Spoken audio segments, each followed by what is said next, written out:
Bueno, estamos viendo las drogas que se usan para el tratamiento del paludismo. Ya les había mencionado que se dividían en dos: esquizonticidas sanguíneos y los esquizonticidas tisulares, ¿no? Habíamos visto la primaquina, que es tisular, se usa para los que están dando vueltas, como les dije, por los tejidos.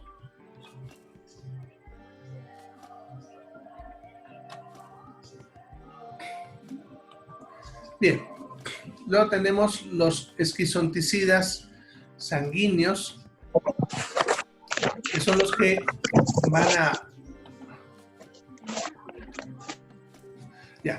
que van a matar a los parásitos que están dando vueltas en sangre. Ya, lo que pasa es que este parásito invade a los glóbulos rojos, ¿ya? Entonces se reproduce en los glóbulos rojos en realidad. Entonces hay que matar también a los que están en ese momento en sangre, ¿ya? Entre estos tenemos, como pueden ver, varios, en los cuales ya los que más usamos es la pirimetamina, la cloroquina y la atabacuona. Ya aquí en nuestro medio usamos más que todo la cloroquina. Ya los otros son para cuando hay resistencia, ya que este parásito puede volverse resistente a algunas de estas drogas. Entonces, por eso incluso el tratamiento debe ser siempre combinado con primaquina, el que vimos anteriormente. Primaquina y cloroquina es el esquema que usamos acá en nuestro medio, ¿ya?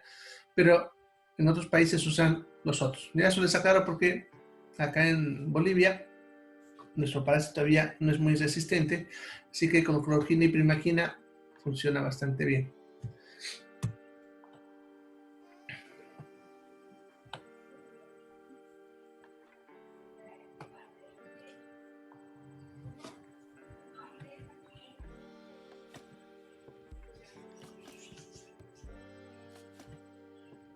Bien, contraindicación. Entonces, en caso no usaríamos estas drogas.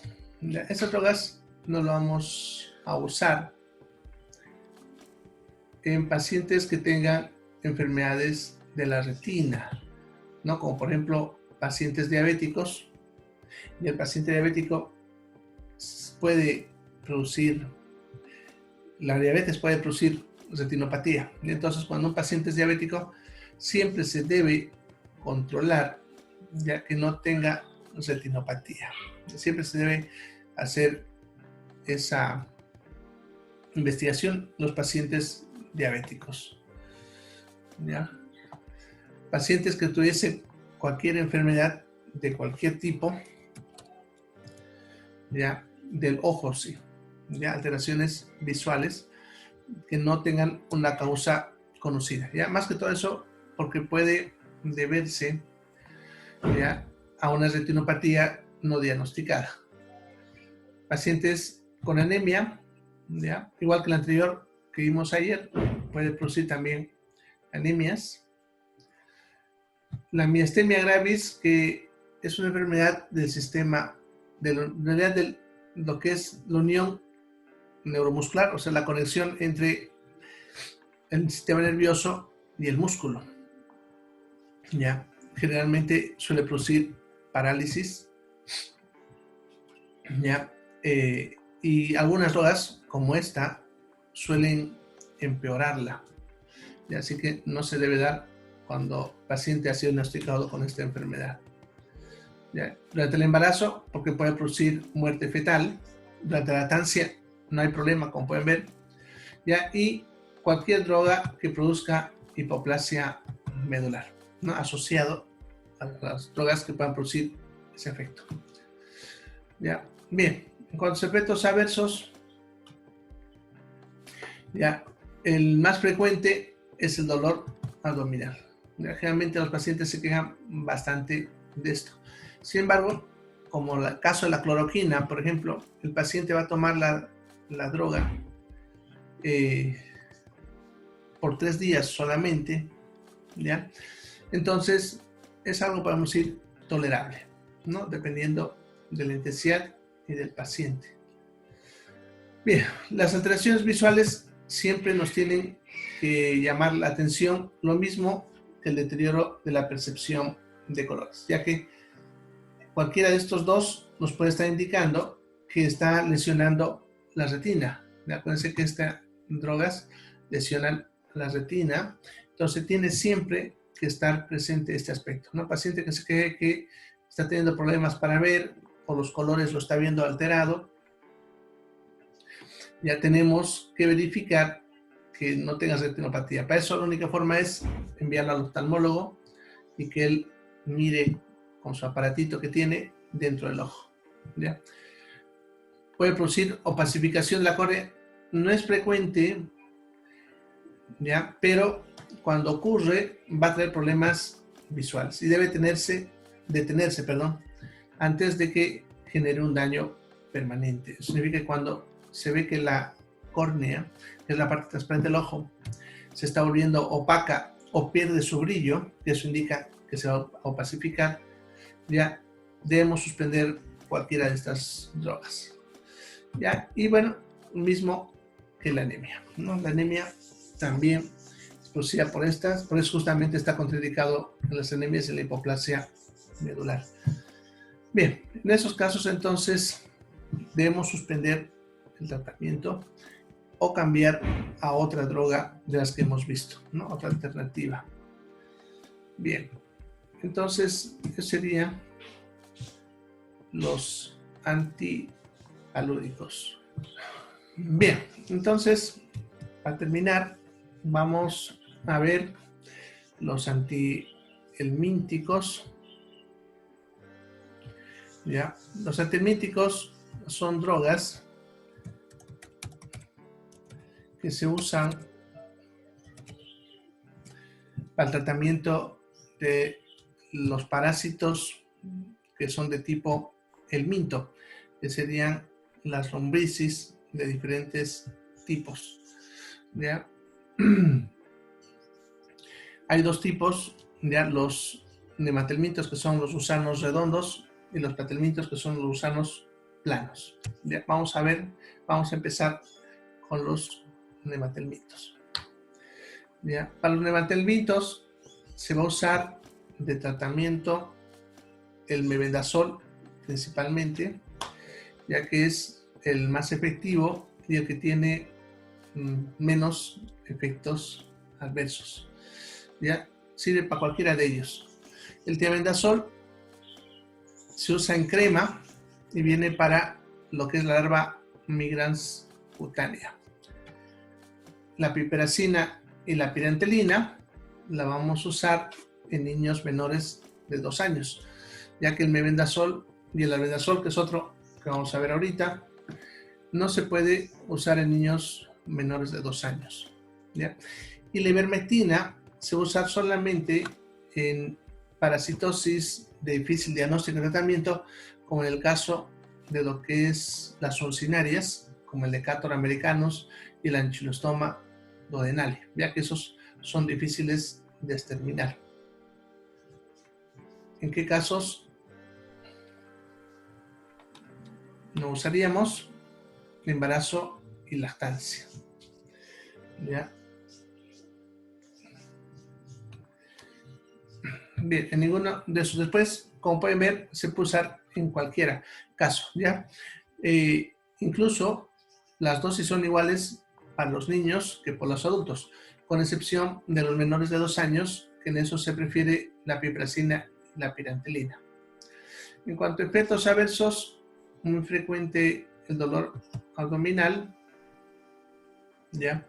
Los demás suelen ser raros, algunas veces vómitos y náuseas. Lo que es falla hepática y leucopenia, muy rara vez. Y cuando se suele ver, suele ser con la ivermectina y con el tiabendazol, ya que son los dos más tóxicos del grupo. ¿Ya? Bien, en cuanto a aplicaciones, bueno, el único que les mencionaba hace rato, que de todos los niños menores de 2 años solamente se usa piperacina o pirantelina. Eso se debe a que algunos, como el Ascaris lumbricoides, es muy inquieto y esta droga lo que hace es bloquearle el metabolismo de la glucosa. Entonces, como si lo matase de hambre, ¿ya? Y este gusano es muy inquieto, ¿ya? Entonces, cuando damos esta droga, se empieza a mover y se enredan cuando son varios, haciendo como unas pelotas de gusanos, que cuando son mayores de 2 años, el intestino tiene fuerza para poder botar esas bolas de gusanos.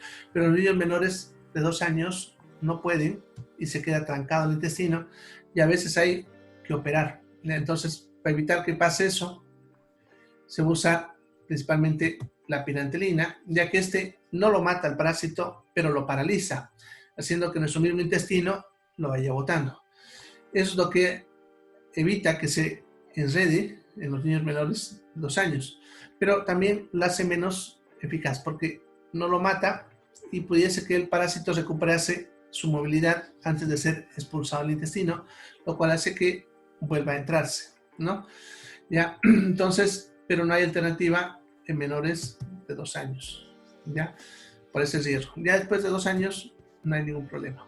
Puede usar cualquiera.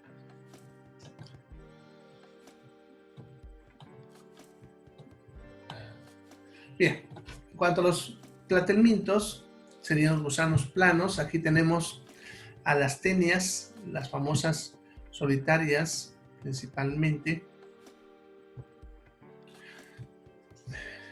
¿Ya? De estos, el que más vamos a usar, sí, diclosamida es el que más usamos. ¿Ya? Este, por si acaso, es de mascar, no es para tomar. Ya son unas tabletas bastante grandes y el paciente no las va a poder tragar. ¿Ya? Es una droga que se activa con la saliva, así que forzosamente tiene que ser mascado. Eso lo tengo aquí como precaución, pero para que ustedes lo sepan, al paciente hay que recomendarle que lo masque muy bien, no se la trague entera o medio mascado, ¿ya? Como seca, hay que decirle que puede tomar un poquito de agua mientras lo va mascando. La cosa es que lo masque bien para que se active y recién lo trague, ¿ya? Esto lo mata al parásito, que es la famosa solitaria. Lo va a matar, pero no lo expulsa, ¿ya?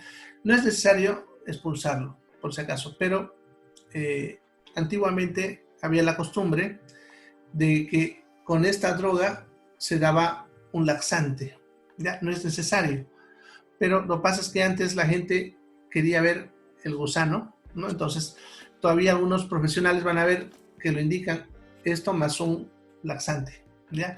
No es necesario, pero cuando digo simplemente era para que el parásito se salga y lo vean, porque como está anclado muy arriba, a veces al morir se va deshaciendo, ¿no? Nuestro proceso digestivo lo deshace.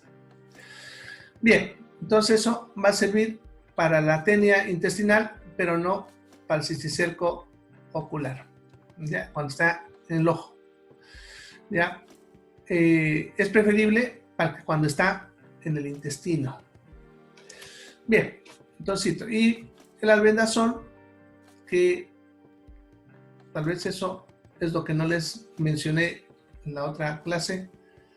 Ya, el albendazol, todo lo que son sus indicaciones y efectos adversos, todo pertenece a este lado. Por eso la flechita, como ven, pertenece a este lado.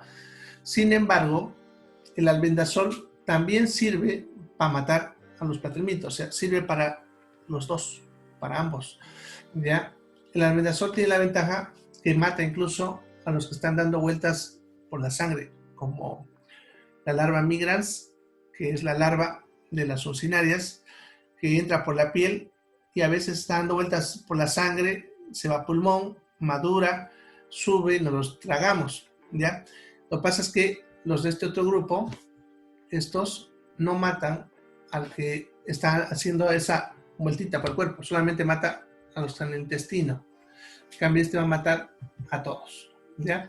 Y en cuanto a los platelmitos, va a matar también al cisticerco cerebral, que es cuando se va al cerebro, ¿ya? En ese caso, hay que tener cuidado en su uso de esta droga, ¿ya? Han escuchado hablar tal vez de la triquina, que también se va al cerebro. Ese es de este otro grupo, es también un nematelminto, ¿ya? Y el albendazol sirve para matar también a la triquina del cerebro.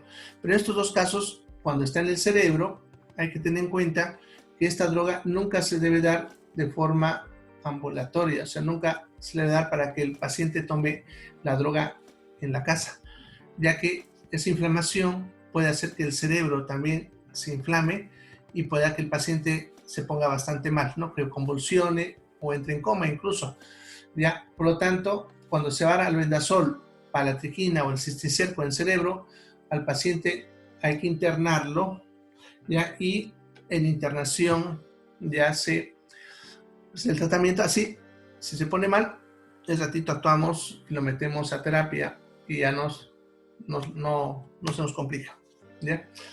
Bien. Entonces vamos a hablar sobre la farmacología anestésica, ¿ya? En forma general vamos a ver lo que se usa en la anestesia. Bien. Entonces, definimos la anestesia como la pérdida de la conciencia, ¿ya? Eso significa que el paciente no va a estar percibiendo en sus sentidos todo lo que ocurre alrededor, ¿ya? En otras palabras, es como si estuviese dormido, no va a percibir nada de lo que nos rodea. No podemos decir que está dormido porque no está en ese efecto fisiológico, y tampoco está en coma porque no hemos llegado a esa profundidad. Pero el paciente no está percibiendo, por eso decimos no está consciente, ha perdido la conciencia. También pierde la respuesta al dolor. Sí, rayando. Eso, ¿ya? Entonces, es la pérdida de la conciencia, ¿ya? La pérdida a lo que es el dolor, los estímulos dolorosos. Porque por si acaso, el hecho de que perdamos la conciencia no significa que no perdamos la respuesta al dolor, ya que un paciente, aun cuando está inconsciente, como los pacientes, por ejemplo, que están en coma, perciben el dolor. Si bien ellos no están conscientes y no despiertan tal vez, pero hacen movimientos, gestos, ruidos cuando sienten dolor. Entonces, la percepción del dolor no se pierde en la inconsciencia, ¿ya? Entonces, por eso es importante aclarar que la anestesia no solamente hace perder la conciencia, sino también el estímulo doloroso, ¿ya? Esos estímulos, tanto la conciencia como el estímulo doloroso, se va a perder de forma reversible. Significa que de alguna manera vamos a hacer que el paciente vuelva a recuperar esas propiedades. Y eso a través de una droga, ¿no? O un fármaco que usaremos para este efecto.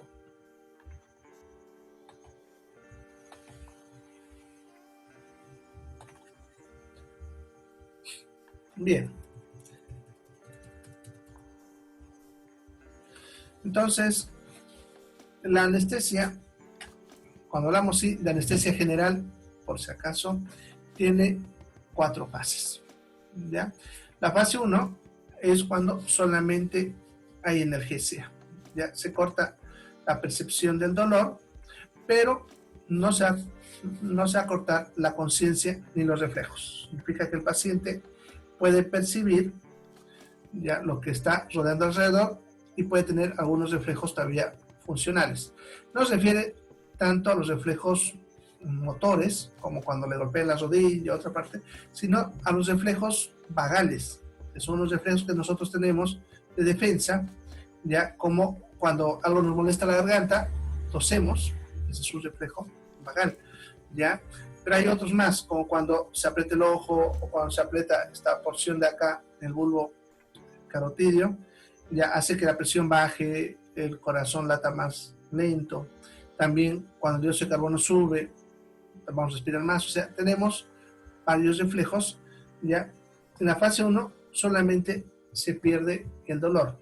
Eso podemos conseguirlo a veces con solamente anestesias regionales o locales. Pero en la anestesia general también es la primera fase. Luego entramos en una segunda fase, en la cual le llamamos fase de excitación, ¿ya? En el cual el paciente empieza a tener una hipersecreción. Eso significa que va a producir mucha flema, ¿ya? Saliva en esa etapa. Va a tener midriasis, que es la pupila del ojo se abre, náuseas y vómitos, ¿ya? Es una fase de la anestesia, pero nosotros actualmente bloqueamos esta fase con drogas preanestésicas, ¿no? Por ejemplo, ¿se acuerdan cuando les hablé de la atropina? Cuando hablábamos en los antiespasmódicos, en la farmacología del aparato digestivo, decía que la atropina lo usamos como droga preanestésica. ¿Ya? Generalmente entre 15 minutos a 30 minutos antes de la anestesia le colocamos atropina, uno, para que seque las glándulas de tal manera que el paciente en esta fase no produce flema o mucosidades, ¿no? Al mismo tiempo produce un ligero efecto depresor del sistema nervioso que haría que las náuseas y los vómitos desaparezcan. ¿Ya? Es una fase que suele durar segundos. ¿Ya? Eso dependerá de la velocidad a la que metemos el anestésico. Luego entramos en la fase quirúrgica, que es cuando progresivamente el paciente va perdiendo la conciencia, y aquí incluso la anestesia lo dividimos en planos según la profundidad, ¿ya? Eso se evalúa en base a signos clínicos que va hablando el anestesista en cuanto a los planos de anestesia quirúrgica. ¿Ya? Sin embargo, en esta etapa vamos a perder la conciencia, o sea, cuando ya quedamos, si ustedes quieren, inconscientes, dormidos, ya nos respondemos a eso, ya primero perdemos la conciencia, luego empezamos a perder los reflejos, ya la respiración muscular, perdón, la respiración ya se regulariza, porque normalmente en la fase de excitación respiramos acelerado, ¿no? Entonces esta etapa se empieza a regularizar y podemos alcanzar la relajación muscular, eso dependiendo del plano.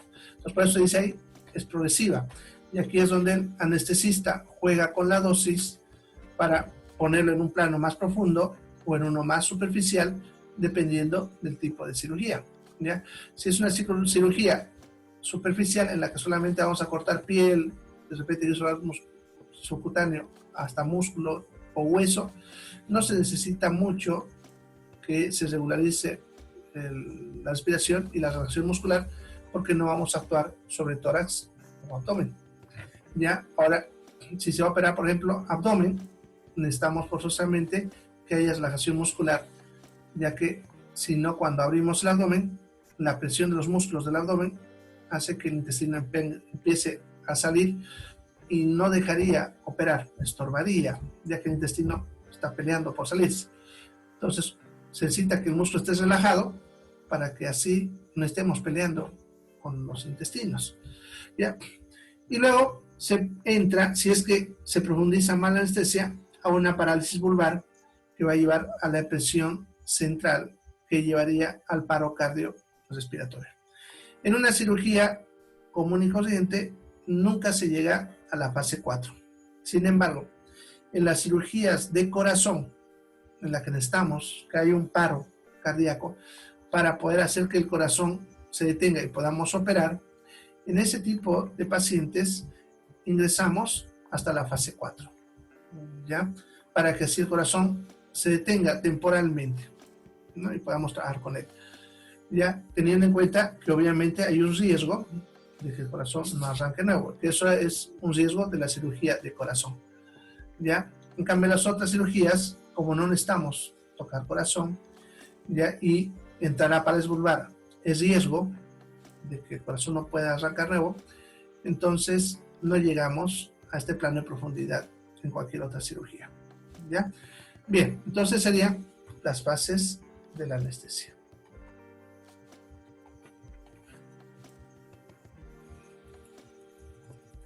Bien, los anestésicos, vamos a usar anestesia intravenosa, la inhalada y anestésicos locales. Eso dependiendo de la técnica de anestesia, porque aquí no vamos a ver mucho la técnica. Yo os voy a ir hablando, pero lo que se habla aquí es de la farmacología, ¿no? En caso de trasplante, anestesia sí. En realidad, casi en todas las cirugías vamos a llevar al plano de anestesia quirúrgica, ¿ya? Los otros planos, por ejemplo, la analgesia solamente lo usamos para control del dolor en pacientes que a veces necesitan eso, como pacientes con cáncer. Usamos, si se dan cuenta, farmacología anestésica, ¿ya? Pero solamente queremos controlar el dolor. Entonces, usamos eso en pacientes principalmente con dolor crónico, como los pacientes con cáncer, otro tipo de pacientes, o para cirugías superficiales, donde no vamos a tocar más profundidad que la piel, tejido subcutáneo, ¿no? Por ejemplo, cuando se va a extraer un lipoma, una biopsia de piel, algo así, ¿no? Y para lo que son ya planos más profundos, hueso, músculo, cavidades, tórax, abdomen, cráneo, entonces en ese caso sí se va a llegar a anestesia quirúrgica, ¿ya? Como el trasplante de órganos, ingresamos a cavidad, es anestesia quirúrgica, ¿ya? Bien, entonces lo vamos a clasificar en anestésicos endovenosos, que son los que metemos a través de una vía, o sea, al paciente se le coloca un suerito y por ahí vamos a meter las drogas para la anestesia. La anestesia inhalada es cuando le hacemos respirar el anestésico al paciente, ¿no? Se le coloca una máscara y a través de esa máscara y una máquina que le llamamos máquina de anestesia, ya le administramos una cantidad controlada del anestésico para que el paciente vaya respirando y con eso entre en la anestesia. Y los anestésicos locales que los usamos directamente a través de una jeringa en el punto que queremos anestesiar, dependiendo de la técnica de anestesia.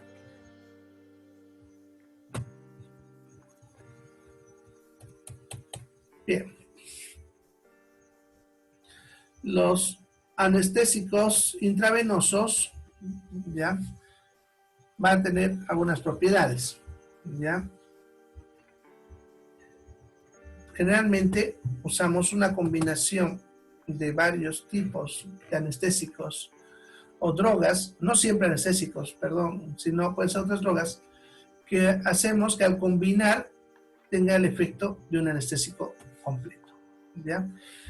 A eso nosotros le llamamos el cóctel anestésico, o también se suele llamar neuroleptoanalgesia, ¿ya?, que es una combinación de analgésicos y neurolépticos, que ahorita estamos viendo cuáles son. Con esto se consigue suficiente profundidad como para poder entrar en la fase quirúrgica, ¿ya? Para eso vamos a combinar, como están viendo, analgésicos opioides como la morfina u otro, este es el modelo base, y algún anestésico general como el droperidol, ¿ya? Podemos usar una combinación de eso, ¿ya? Esos son, sí, para lo que es ya la anestesia en sí, porque cuando se hace también la anestesia, ya tenemos drogas que inducen a la anestesia, le llamamos inductores de anestesia, que son generalmente anestésicos profundos, pero de corta duración. Se coloca eso generalmente antes de usar ya el anestésico en sí, que vamos a usar.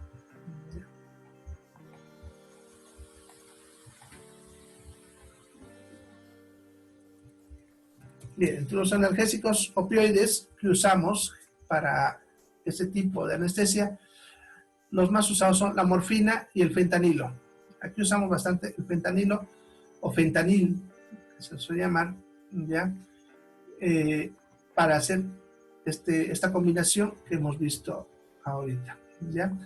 Estas drogas tienen un efecto analgésico completo, ¿ya? O sea, bloquean por completo el dolor. Eso lo hacen gracias a que actúan a nivel de la médula espinal, bloqueando la señal del dolor. Sucede que en la médula espinal el dolor se transmite por una sustancia llamada sustancia P, ya que es la que suele modular la intensidad del dolor a nivel del sistema nervioso. Entonces se bloquea ya este efecto, ya, y por lo tanto el dolor desaparece por completo. No es lo mismo que los analgésicos que hemos visto, como el Clofenac y otros, paracetamol, que estos actúan directamente en el punto donde ocurre el problema, bloqueando las sustancias que inician la inflamación, ¿ya? En este caso, se bloquea el camino de la sensación del dolor. Por lo tanto, ningún tipo de dolor pasa, ¿ya? Por eso son muy efectivos para este efecto. También por ese motivo lo solemos usar a veces en pacientes con dolores crónicos, ¿no?, que necesitan control. Además de eso, la morfina y el fentanilo tienen un efecto sedante, lo cual ayuda también a profundizar el plano anestésico. O sea, no solamente son analgésicos, sino también tienen cierto grado de sedación, lo cual ayuda al efecto de la combinación con otra droga que se está usando. Una ampollita de morfina y el fentanilo, que por cierto, estas dos drogas son drogas controladas, no se pueden conseguir fácilmente, se necesita una receta valorada, es una receta especial y solamente lo puede medicar personal especializado, ¿no? Los anestesiólogos y los terapistas son los únicos que pueden usar estas drogas y los únicos que pueden dar la receta, ¿ya? Significa que si aún trabajan en farmacia, como la mayoría de ustedes está estudiando farmacia, estos productos no se venden a menos que te traigan la receta valorada. Es una recetita que emite sustancias controladas, ¿ya? Y junto con eso se anexa la receta, que es la oficial que del paciente, ¿no? Que da el médico al paciente, ¿no? Entonces, con eso se puede vender esto, ¿ya? Bien. Entre los neurolépticos, el droperidol que les mencionaba, ahorita vamos a ver otro, que es el tiopental. Bien, a ver qué dice. ¿Qué anestésico se coloca a la mujer embarazada? Bueno, eso depende del procedimiento quirúrgico, del riesgo, ya, que tiene la paciente y el niño, ¿ya? Durante una cesárea no se usa anestesia general. O sea, las drogas que estamos viendo ahorita es para anestesia general. Durante la cesárea se va a usar solamente local, ya, directamente sobre la médula espinal. Eso es lo que se le llama la raquidia, la intrarraquídea o peridural, dependiendo de la profundidad en la que metamos la aguja, pero se usa anestésicos locales, solamente para bloquear las terminaciones nerviosas que van hacia la zona donde vamos a trabajar, de tal manera que la paciente está consciente. ¿Por qué se hace eso? Porque no queremos sedar al niño. El niño tiene que nacer y respirar, y para eso él tiene que estar ya con su sistema nervioso en perfectas condiciones. Si damos una droga sedante, cualquiera sea ella, y el niño nace, no va a respirar, porque él no está percibiendo lo que le ocurre alrededor y está con este nervioso deprimido, lo cual no le permite responder a los estímulos externos. Entonces eso hace que el niño que nazca no va a poder respirar bien, nos va a costar hacerlo respirar, vamos a tener que hacerle de repente respiración ya artificial, y eso complica pues al niño, o incluso puede que no llegue a vivir. Por ese motivo, ya en la cesárea no usamos anestesia general, va a ser solamente local. Ya, ahora, sin embargo, hay situaciones en las cuales vamos a tener que usar anestesia general. Por ejemplo, una paciente que esté con eclampsia, que esas son las que están convulsionando, ¿se acuerdan? Les había mencionado, Y en ese caso no podemos tener a la paciente consciente, tenemos que sedarla y la vamos a meter en una anestesia general, pero conscientes de que el niño va a nacer con depresión respiratoria, ¿no? Eso significa que necesitamos tenerlo al neonatólogo ahí en sala con todo el equipo de terapia de niños listo.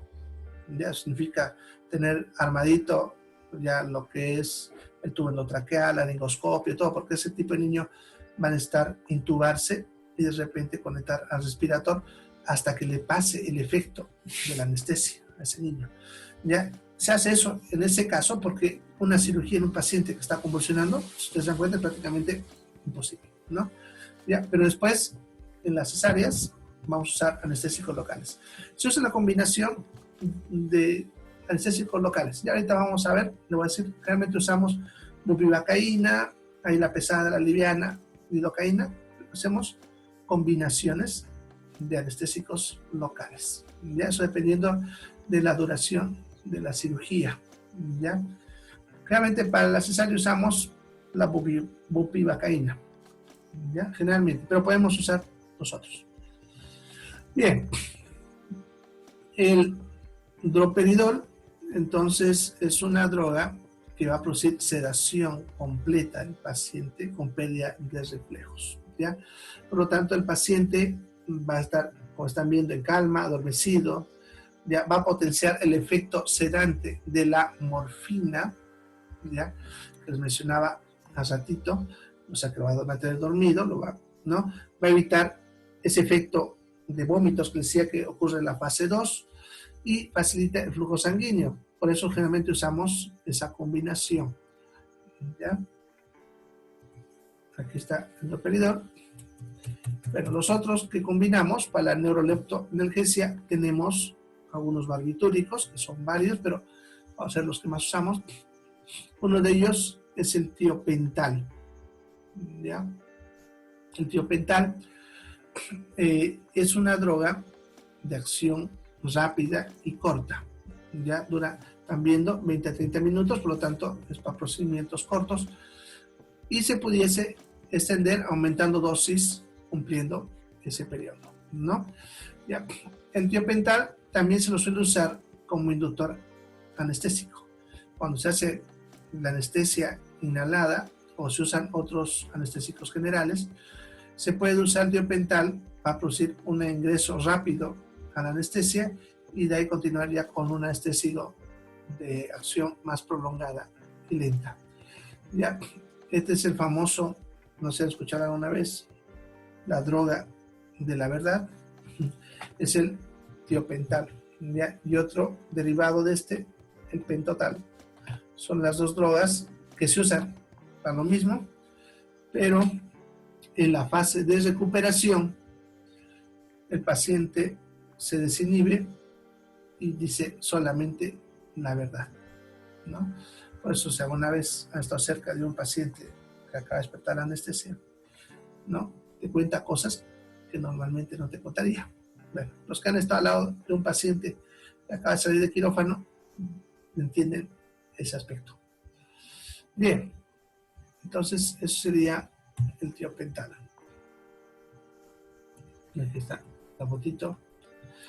Ya. También podemos usar para hacer esta combinación las benzodiazepinas, que eso ya las vimos, ¿se acuerdan? Cuando vimos farmacología psiquiátrica, los ansiolíticos, entonces ahí entrarían, ¿no?, las benzodiazepinas, que también, como están viendo, los podemos usar para producir anestesia combinado con otros, como la morfina, ¿ya? O ¿ya? El fentanilo, ¿no? El que más se usa, y eso les había mencionado también ese día, cuando hablamos de ansiolíticos, es el midazolam. Tiene un efecto más prolongado, más suave, más fácil de controlar, ¿ya? Y no es tan profundo como el diazepam o el lorazepam, ¿ya? También estas drogas las podemos usar en la preanestesia, en dosis más bajas, aun cuando no los usemos ya en la anestesia, ya antes de ingresar al quirófano, unos 30 minutos antes, le podemos dar uno de estos en dosis un poco más baja para controlar un poco la ansiedad del paciente en el quirófano, ya que en el quirófano el paciente se puede poner muy ansioso por la situación en la que se encuentra y eso puede hacer que pierda el control de sí mismo, termine escapando, ¿no? Y nos ha pasado una vez que se escapan estando en quirófano, ¿ya? O que esos nervios que le está generando, ¿no?, esa ansiedad, a que su frecuencia cardíaca empiece a subir, su presión empieza a subir, lo cual nos complicaría al paciente. Entonces, por eso podemos usarlos también en la pre-anestesia, estas drogas de acá. ¿Ya? Bien. Entonces, están viendo que para anestesia jugamos combinando estas drogas, ¿no?, en diferentes momentos, aprovechando sus diferentes efectos. Además, si se acuerdan, les había mencionado que estas drogas también son relajantes musculares. Y acuérdense, lo que les mencioné hace ratito, que para la fase quirúrgica necesitaba, en algunos casos, que haya relajación muscular. ¿Ya?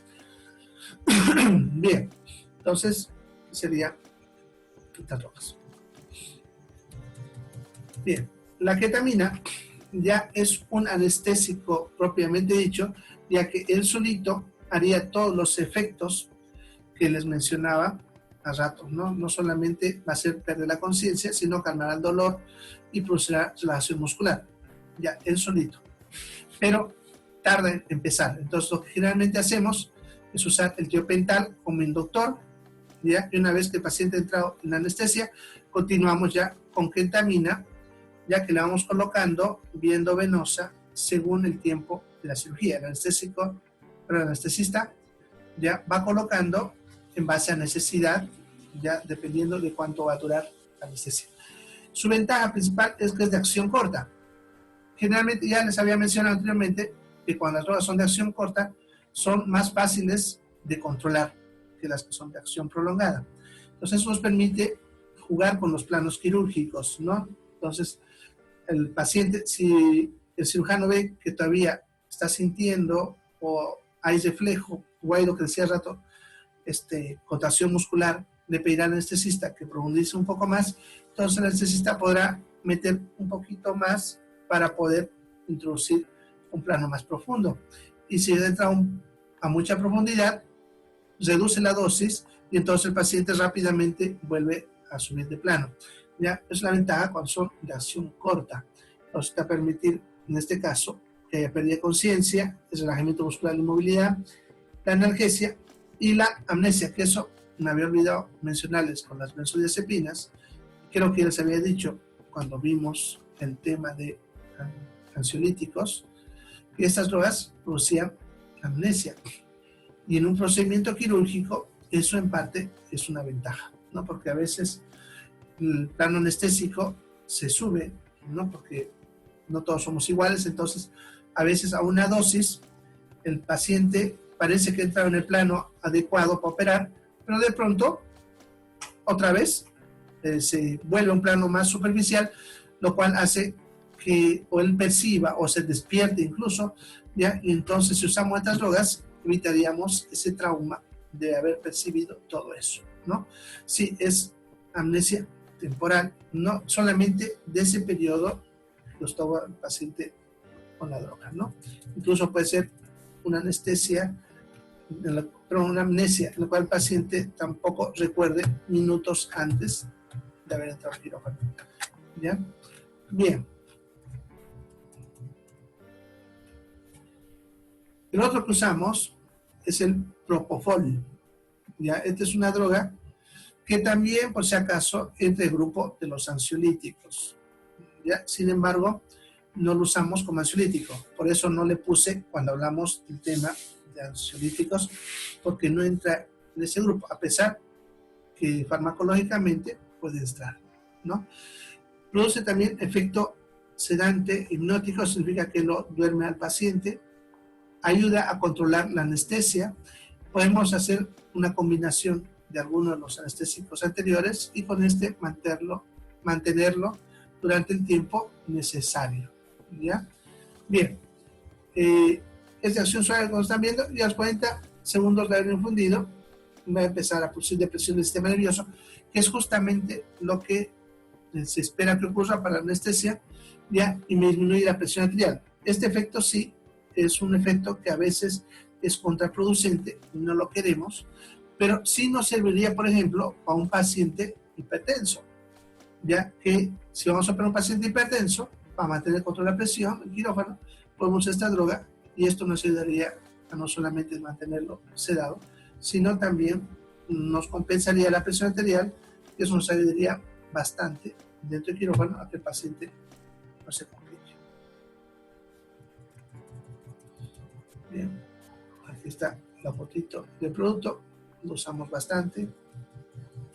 Bien, esos que hemos visto serían los anestésicos endovenosos, ¿ya? Todos esos se usan. Como están viendo, entonces, para la anestesia endovenosa, no es una droga pura sola. Se tienen que hacer combinaciones, ¿ya? Aun cuando se vaya a usar uno para mantenimiento, como la ketamina o el propofol, se va a usar uno inductor, como el tiopental, ¿no? Para empezar la anestesia, ¿ya?